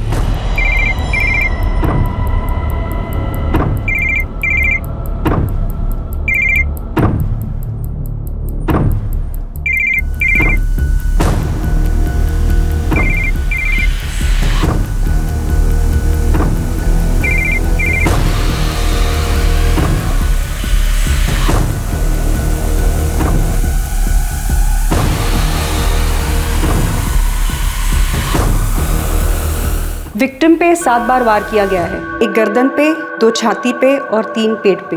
वार पूरी ताकत के साथ किया गया है, जो भी था बहुत गुस्से में था। वार किसी धारदार चीज से किया गया है, जैसे kitchen knife. Time of murder? मौत दोपहर 3 और 5 के बीच में हुई है। और हाँ, मर्डर के जस्ट पहले विक्टिम ने किसी के साथ सेक्स किया। व्हाट? सीमन के कोई ट्रेसेस? नहीं। रेप के साइन या स्ट्रगलिंग मार्क्स? नहीं, सेक्स विक्टिम की मर्जी से किया गया था। बॉडी पे स्ट्रगल का कोई भी मार्क नहीं है। आनंद का कहना है वो सुबह 11 बजे ऑफिस के लिए निकला और रात 9 बजे घर पहुंचा। अगर ये बात सच है तो फिर वो कौन था जो मौत के वक्त शगुन के साथ था? सर, हो सकता है कि शगुन का किसी के साथ अफेयर चल रहा हो। शगुन के मोबाइल का कुछ पता चला? अभी तक तो नहीं सर, हमने ट्रैकिंग पर डाला है, जैसे ही मोबाइल फोन ऑन होता है हमें पता चल जाएगा। मैंने कभी सोचा नहीं था ऐसा कुछ हो जाएगा, समझ में नहीं आता क्या करूं। आनंद, संभालो खुद को, ऐसे काम नहीं चलेगा।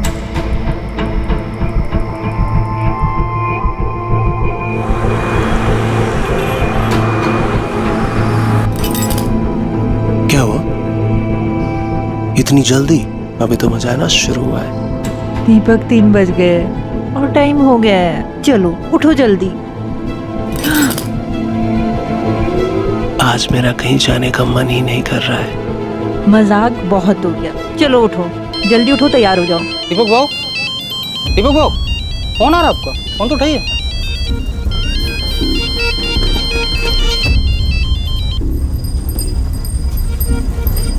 हेलो, अभी काय को फोन किया? तेरी याद आ गई, पैसे चाहिए। दिया ना 2 लाख। बात 5 लाख रुपए की हुई थी। अभी मेरे पास पैसा नहीं है, मेरे को कुछ टाइम। ये सब मेरी प्रॉब्लम नहीं है, कल तक पैसे चाहिए कैसे भी, नहीं तो ये पूरी इंफॉर्मेशन लेकर मैं सीधा। मैं समझ गया, मैं करता हूँ।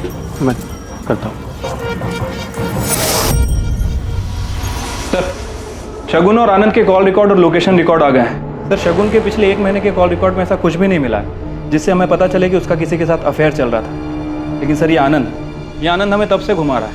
मतलब ये आनंद झूठ बोल रहा है? हाँ सर, आनंद के फ़ोन लोकेशन के हिसाब से जिस दिन मर्डर हुआ दोपहर में आनंद की लोकेशन उसके घर के एरिया के आसपास थी। उसके बाद वो अपने घर से निकलकर लक्ष्मी नगर एरिया की तरफ गया। और सर, सबसे अजीब बात, उसी समय शगुन भी अपने घर से निकलकर लक्ष्मी नगर एरिया की तरफ गई थी। वहां जाने से पहले आनंद के सेल पर लास्ट कॉल किसका है? सर, किसी कल्पना आप्टे का। कल्पना मेरी पुरानी दोस्त। और इसलिए तुमने शगुन का मर्डर कर दिया? क्या सर, मैंने शगुन का खून नहीं किया, मैं ऐसा क्यों करूंगा? रीजन तो बहुत सारे हैं। तुम्हारे और शगुन की शादी को 10 साल हो गए थे, फिर भी शगुन तुम्हें बच्चा नहीं दे पा रही थी। तुम्हें कल्पना से शादी करनी थी, बच्चा चाहिए था, और शगुन रास्ते का कांटा थी। बच्चा तो नई बीवी आती तो भी नहीं हो पाता। सर, खोट शगुन में नहीं थी, मुझ में है। मैं शगुन को मां नहीं बना सकता था। शगुन का मर्डर तुमने सिर्फ इसलिए किया क्योंकि तुम्हारा और कल्पना का अफेयर था? नहीं सर, मेरा किसी के साथ कोई अफेयर नहीं है। तो शगुन को ऐसा क्यों लग रहा था? क्या ये सच नहीं है? शगुन के मर्डर के जस्ट पहले उसने तुम्हें और कल्पना को रंगे हाथ पकड़ लिया। हाँ सर, 2-3 दिन पहले ये यहाँ आई थी, बहुत हंगामा हुआ था। तुम्हें क्या लगा था आनंद? हाँ, मेरी पीठ पीछे तुम इससे मिलते रहोगे और मुझे पता नहीं चलेगा? शगुन, मेरी बात। प्लीज प्लीज आनंद, मैं अब तक सोच रही थी कि तुम सिर्फ मुझसे प्यार करते हो। मैं अपनी ही दुनिया में जी रही थी, ये भूल गई थी कि पहला प्यार तो पहला प्यार ही होता है। शगुन प्लीज, ऐसा कुछ नहीं है जैसा तुम समझ रही हो। तुम दोपहर को घर आए थे, शगुन से मिले थे, इनफैक्ट तुम दोनों के बीच सेक्स भी हुआ था। क्या बोल रहे हैं आप? मैंने ऐसा कुछ भी नहीं। झूठ बोलने से कुछ नहीं होगा। शगुन की पोस्टमार्टम रिपोर्ट में साफ लिखा है कि मौत से पहले वो फिजिकली एक्टिव थी। वो मुझे धोखा नहीं दे सकती। शगुन के साथ कोई जबरदस्ती नहीं हुआ है। शगुन की बॉडी पर स्ट्रगल के कोई भी निशान नहीं। शगुन के साथ कोई जबरदस्ती नहीं हुआ है। शगुन की बॉडी पर स्ट्रगल के कोई भी निशान नहीं। क्या ऐसा तो नहीं कि शगुन का किसी के साथ अफेयर था इसलिए तुमने उसे मार डाला? नहीं, शगुन का किसी के साथ अफेयर हो ही नहीं सकता। पर तुम्हारा अफेयर था। उस दिन घर से निकलकर तुम कल्पना से मिलने लक्ष्मी नगर आए थे। कल्पना तुम्हारी कोई पुरानी दोस्त नहीं, शायद तुम्हारा पुराना प्यार था, इसलिए तुमने और कल्पना ने मिलकर शगुन को रास्ते से हटा दिया। सर, कल्पना, हमारे पास सारे सबूत हैं। कल्पना के पड़ोसियों ने स्टेटमेंट भी दिया है। बेहतर यही होगा कि तुम सच बता दो।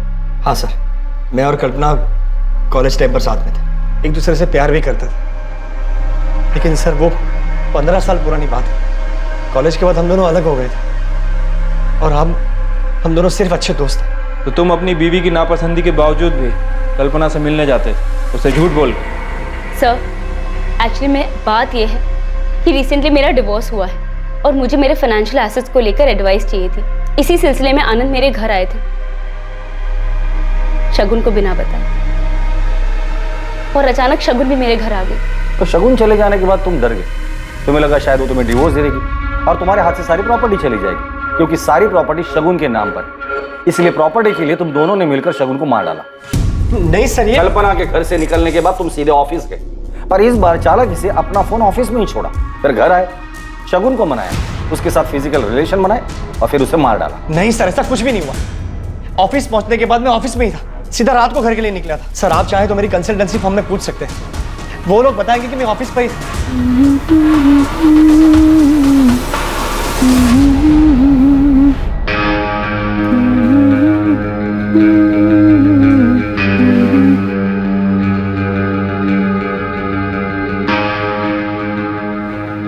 ये क्या कर रहे हैं आप? तो मेरी पत्नी है, जो छू भी नहीं सकता क्या? इतना कैसे बदल गए आप अचानक? इसे ना माँ के पास छोड़ गया। मैं तेरे को बताता हूँ कितना बदल गया।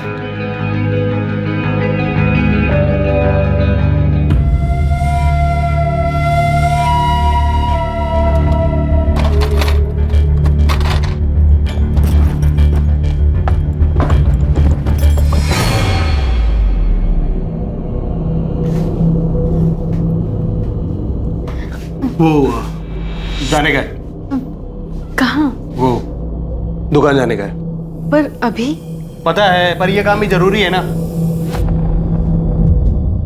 सर, एक नई लीड हाथ लगी है। 12 तारीख को पलक जिस मार्केट से गायब हुई थी, एटीएम के बाहर का सीसीटीवी फुटेज मिला है, ठीक उसी वक्त का। सर, ये एटीएम मार्केट से थोड़ी दूर है, ज्यादा चहल पहल नहीं रहती यहाँ पर।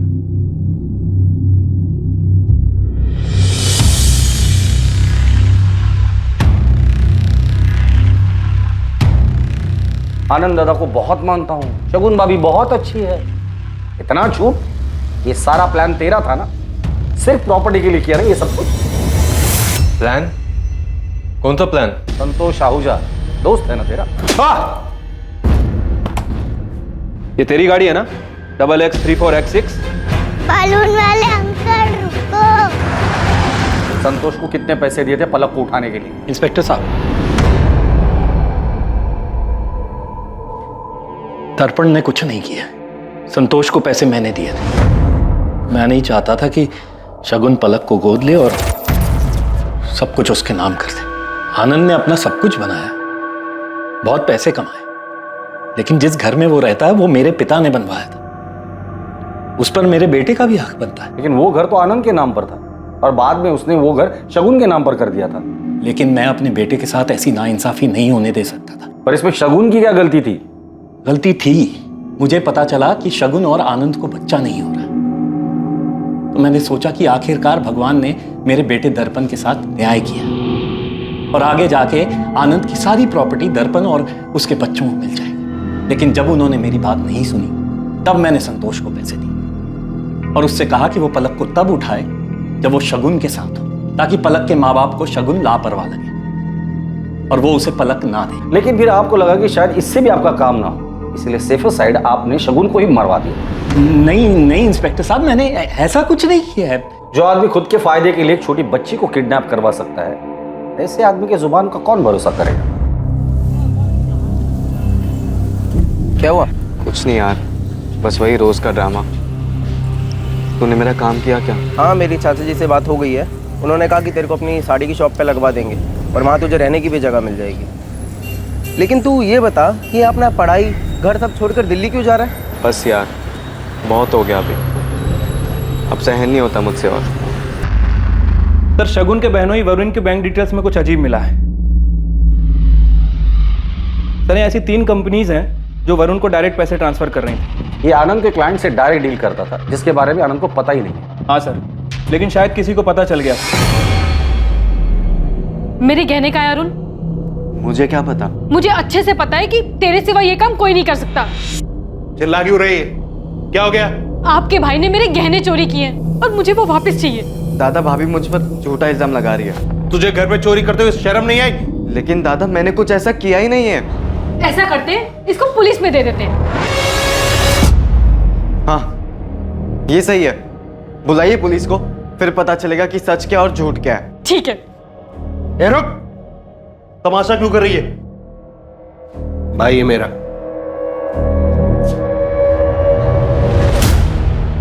तुम्हारी बीवी ने हमें बताया कि शगुन ने तुम लोगों की काफी हेल्प की थी, तुम्हें बिजनेस के लिए पैसे भी दिए थे। जी। जब कुछ नहीं चला, आनंद के ऑफिस में तुम्हें जॉब भी दिलवा दी और जैसे ही तुमने आनंद की कंसल्टेंसी ज्वाइन की, फ्रॉड करना शुरू कर दिया था। हमें पता चल गया है वरुण कि आनंद के क्लाइंट से तुम डायरेक्ट डील करते थे और काफी मुनाफा भी कमाया था। जाहिर सी बात है, ये बात शगुन को पता चली हो और उसे गुस्सा भी आया कि शगुन के अकाउंट से कुछ मेल मिले हैं जो उसने वरुण को भेजे थे। शगुन ने आनंद की कंसल्टेंसी में अकाउंट्स का काम देखना शुरू किया।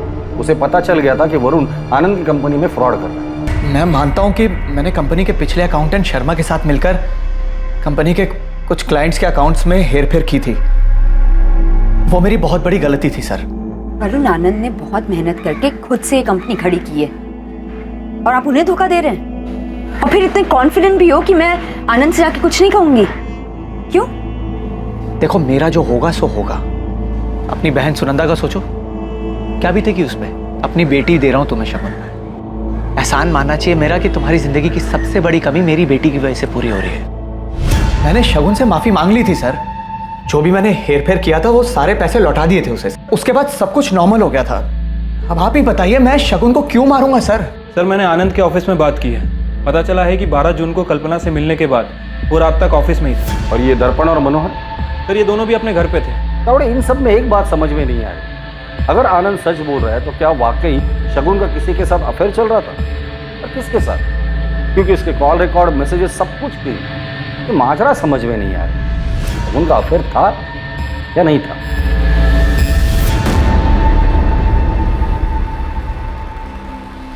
शगुन की पोस्टमार्टम रिपोर्ट में साफ लिखा है कि मौत से पहले वो फिजिकली एक्टिव थी। क्या शगुन आनंद के साथ ही थी और आनंद ने ही शगुन के साथ शारीरिक संबंध बनाने के बाद उसे मार डाला?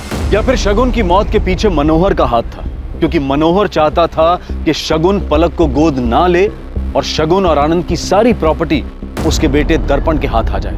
या फिर इस सब के पीछे वरुण था, जिसके धोखे के बारे में शगुन को पता चल गया था? पुलिस इन सभी सवालों के जवाब ढूंढ ही रही थी कि उन्हें एक ऐसी खबर मिली जिसने इस केस की दिशा बदल दी।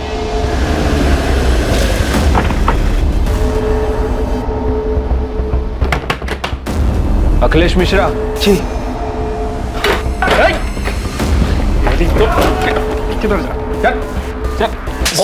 साहब मैंने कुछ नहीं किया साहब, मैं तो बस छोटे मोटे हाथ मारता हूँ। छोटे मोटे हाथ मारते मारते आदमी का बड़े हाथ मारना शुरू करता है ना, पता भी नहीं चलता। फटाफट बता दे, शगुन को कैसे जानते हो? किसने सुपारी दी थी और उसका फोन कहाँ है? आई शपथ साहब, मैं नहीं जानता किसी शगुन को, और मैंने नहीं मारा उसको, और मेरे पास उसका फोन भी नहीं है साहब। तो तेरा सिम उसके मोबाइल में कैसे आया? कौन सा सिम? 440908 तेरा ही नंबर है ना? हाँ साहब मेरा ही नंबर है, पर ये पुराना नंबर है, 3 दिन पहले बदला है साहब। अच्छा, मर्डर करने के बाद नंबर भी बदल दिया? साहब मैं एकदम सच बोल रहा हूँ, आप चाहे तो वो दुकानदार से पूछ लो ना साहब।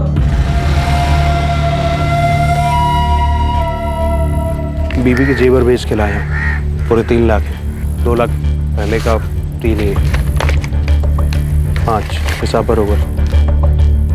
इस अखिलेश ने यहीं से सिम खरीदा था? हाँ साहब, ये तो हर 3 महीने में सिम बदलता है। इसका पुराना सिम कहाँ पर है? इसने हमसे कहा था कि इसने यहीं फेंका। अक्सर यहाँ लोग पुराने सिम फेंक जाते हैं, फिर हम लोग उन्हें सेकंड हैंड मोबाइल में डाल के वो मोबाइल चेक करते हैं। अखिलेश का सिम आज सुबह ही एक्टिव हुआ है, किसी महंगे स्मार्टफोन में डाला था उसने। आज सुबह कुछ 4 फोन हमने रिपेयर में डाले। दिखाओ।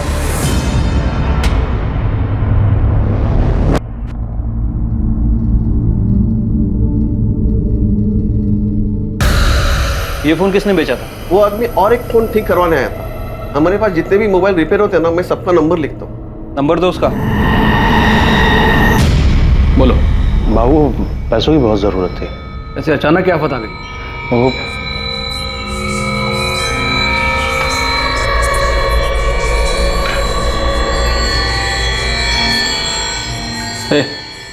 अंदर जा। जी। बोलो कितने चाहिए? 1 लाख। जिस आदमी ने शगुन का फोन बेचा था उसका नाम दीपक काले है, ये उसकी कॉल लिस्ट है सर। और सर इतना ही नहीं, ये दीपक काले प्रकाश सुर्वे के लगातार टच में था। प्रकाश सुर्वे? वो हिस्ट्री शीटर? बेटा थोड़ा सा। अच्छा एक स्पून। रोटी दे। ला रही हूँ। मम्मी देखिएगा कौन है। देखो सुनाई नहीं दिया क्या? रोटी लाके देना। तुझे 56 वो कम कराते हैं। अरे कहाँ ले जा रहे हो उसे? हुआ क्या? साहब मैंने कुछ नहीं किया। तो फिर प्रकाश सुर्वे को कैसे जानते हो? वो प्रकाश मेरे को ब्लैकमेल कर रहा था। किस लिए? गणपत भाव मेरे बिजनेस पार्टनर हैं और उनकी पत्नी मीना के साथ मेरा आज मेरा कहीं जाने का मन ही नहीं कर रहा है। मजाक बहुत अच्छा, चलो उठो अभी, लेट हो रहा है। साहब वो प्रकाश गणपत भाव का दूर का रिश्तेदार है, मुझे सब पता है। फिर वो मेरे को ब्लैकमेल करने लगा। बोला अगर पैसा नहीं दिया तो वो फोटो लेके वो गणपत भाव को दे देगा। गणपत भाव बहुत खतरनाक आदमी, वो मेरे को मार डालता। शगुन को क्यों मारा वो बता। शगुन नहीं साहब, शगुन जी मेरी दूर के रिश्तेदार है। मैं एक दूसरे को जानते हैं, लेकिन कभी ऐसा कोई बात नहीं होती। तो फिर शगुन का फोन तेरे पास कैसे आया? उनका फोन मेरे पास नहीं साहब। 478967 ये तुम्हारा ही नंबर है ना? हाँ सर। तुम्हारा फोन खराब हो गया, रिपेयरिंग के लिए दिया था ना? हाँ लेकिन। और वही तूने शगुन का मोबाइल बेचा था? नहीं साहब, मैंने कोई फोन नहीं बेचा, मैं तो मार्केट गया भी नहीं। अरुण काले, चल तेरे भाई ने बुलाया। अरुण काले, शगुन के कॉल रिकॉर्ड में तुम्हारा नंबर एक बार भी नहीं दिखाई दिया। तुम्हारे भाई का कहना है कि तुम दोनों परिवार दूर के रिश्तेदार हो, लेकिन ज्यादा बातचीत नहीं। फिर तुमने शगुन को क्यों मारा? कोई ऐसी चीज है जिसकी आपने बचपन से ही चाह की हो और हर बार आपकी उम्मीद टूटी हो, जो कुछ भी बच गया वो सिर्फ और सिर्फ मलाल हो, फिर अचानक आपको वो चीज़ एक दिन मिल जाती है, मन में से मलाल हटकर प्यार भर जाता है और फिर अचानक से पता चलता है कि सब कुछ एक धोखा था, सिर्फ इस्तेमाल किया जा रहा था मेरा। और मुझे धोखा शगुन ने दिया था। अरे आप यहाँ? अरुण। शगुन मेरी दूर की रिश्तेदार थी। हमारी मुलाकात अचानक हुई कुछ 9-10 महीने पहले, और फिर हमारे मिलने का सिलसिला कभी थमा ही नहीं। हमारी बातें कब मिनटों से घंटों और घंटों से दिनों में बदल गई, कुछ पता ही नहीं चला। और मैं तो चुप ही नहीं होना चाहता था। शायद जिंदगी में पहली बार कोई मुझे सुन रहा था, समझ रहा था। हम हर तरह से करीब हैं, मन से, जिस्म से। मैं शगुन से प्यार करने लगा। असल में प्यार शब्द ही छोटा लगने लगा। और फिर तुमने अपने प्यार की ही हत्या कर दी। हत्या मैंने नहीं, शगुन ने की थी। 1 महीने पहले अचानक उसने मुझसे कहा कि अब वो मुझसे कोई भी रिश्ता नहीं रखना चाहती, मुझसे मिलना भी नहीं चाहती थी वो। मैंने उसे समझाने की बहुत कोशिश की, पर उस दिन मुझसे रहा नहीं गया। हमारे बीच में कुछ नहीं है अरुण, तुम जाओ यहाँ से, जाओ। तुम ऐसा क्यों बोल रही हो शगुन? हम एक दूसरे से कितना प्यार करते हैं। मैं तुमसे प्यार नहीं करती हूँ अरुण, समझो। और तुम भी मुझे भूल जाओ हमेशा के लिए। भूल जाऊं? ठीक है, मैं तुम्हें भूल जाऊंगा, लेकिन तुम्हें बाय बोलने से पहले एक आखिरी बार, एक बार प्लीज।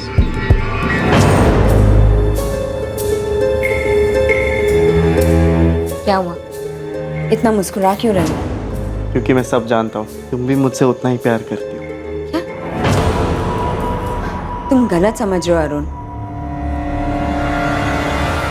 अगर तुम मुझसे नहीं अपने पति से प्यार करती ना, तो आज उसे धोखा देकर मेरी बाहों में नहीं होती। अरुण, तुम्हें कोई राइट नहीं है मेरे रिश्ते पे कुछ भी बोलने के लिए। राइट नहीं है मतलब? शगुन, बात को समझो। तुम अपने पति को धोखा दे रही हो क्योंकि तुम सिर्फ और सिर्फ मुझसे प्यार करती हो। तुमसे प्यार नहीं करती हूँ अरुण, मैं सिर्फ और सिर्फ अपने पति आनंद से प्यार करती हूँ। मैंने तुमसे रिश्ता बनाया क्योंकि क्या शगुन? शगुन, मैं जानता हूँ तुम मुझसे प्यार करती हो। तुम्हारी इस चुप्पी का और कोई मतलब नहीं बनता है। मतलब है अरुण, मतलब है। मैंने तुमसे रिश्ता बनाया क्योंकि मुझे तुमसे एक बच्चा चाहिए था जो मुझे आनंद से कभी नहीं मिल सकता। सॉरी अरुण, लेकिन सिर्फ यही रीजन है कि मैंने तुम्हारे साथ रिश्ता बनाया। मतलब तुमने सिर्फ मेरा इस्तेमाल किया? नहीं अरुण, नहीं। तुम सबको सिर्फ इस्तेमाल ही करना आता है लोगों का, किसी के फीलिंग्स की कदर ही नहीं है जरा भी। और मैं तुमसे प्यार कर बैठा, मुझे लगा कि तुम मुझे धोखा नहीं दोगी, तुम अलग हो सबसे। लेकिन नहीं, तुमने भी मुझे धोखा ही दिया। मैंने उन्हें धोखा दिया ये सोच के ना मैं खुद से भी नजर नहीं मिला पाती। आनंद मुझसे बहुत प्यार करता है वरुण, बहुत ज्यादा। I'm sorry।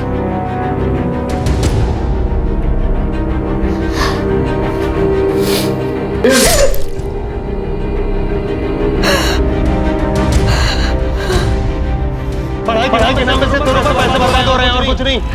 कौन सा काम का है? हमारे बीच में कुछ नहीं है अरुण। यहाँ साहब के जैसा बैठा रहेगा। तेरे से दुकान में कोई काम होता नहीं है। प्यार नहीं करती हूँ अरुण। पढ़ के तू कौन सा बड़ा अफसर है? मैं सिर्फ और सिर्फ पति आनंद से प्यार करती हूँ। तुम दोनों के बारे में कोई नहीं जानता, यहाँ तक कि शगुन के कॉल लॉग में तुम्हारा नंबर भी नहीं था। हाँ, क्योंकि पिछले 1 महीने से हमारी बातें बंद हो गई थी, और उससे पहले भी ज्यादा करके हम चैट्स पर ही बातें किया करते थे। इसलिए तुम्हें लगा तुम बच जाओगे? नहीं सर, शगुन को लगा था कि वो बच जाएगी। वो आगे बढ़ना चाहती थी अपने पति और अपने बच्चे के साथ, लेकिन मैं ऐसा होने नहीं दे सकता था। उसने तुम्हें ठेस पहुंचाई और तुम उससे ऊपर उठ सकते थे, आगे बढ़ सकते थे। और अफसोस, तुमने जुर्म का रास्ता किया। शगुन की सच्चाई जानकर आनंद को गहरी ठेस पहुंची थी। सुनंदा और पलक को भी गहरी ठेस पहुंची थी। दोनों शगुन के जाने का गम भुला नहीं पा रहे थे। दुख, दर्द, तकलीफ ये सब जिंदगी का हिस्सा है, लेकिन जब कभी हम इसे अपनी जिंदगी बना लेते हैं तब जीवन को नर्क बनते देर नहीं लगती। दुनिया में किसी की भी जिंदगी आसान नहीं होती है, सबको कोई ना कोई परेशानी जरूर सताती है, लेकिन इसका मतलब ये नहीं है कि अपनी परेशानी की आड़ में हर कोई जुर्म के रास्ते पर निकल पड़े। अपने दुख को भूल पाना आसान नहीं होता है, लेकिन उस मलाल को सीने में बना देना भी अच्छा नहीं। अब मैं अनूप सोनी आपसे विदा लेता हूं। देखते रहें क्राइम पेट्रोल सतर्क, सोमवार से शुक्रवार रात 11 बजे। और याद रखें, क्राइम और आपके बीच में सिर्फ इतना फर्क है कि आप कितने सतर्क हैं। सतर्क रहें, सुरक्षित रहें। जय हिंद। इस तरह के और भी एपिसोड देखने के लिए हमारे चैनल को सब्सक्राइब करें और बेल आइकन दबाना ना भूलें।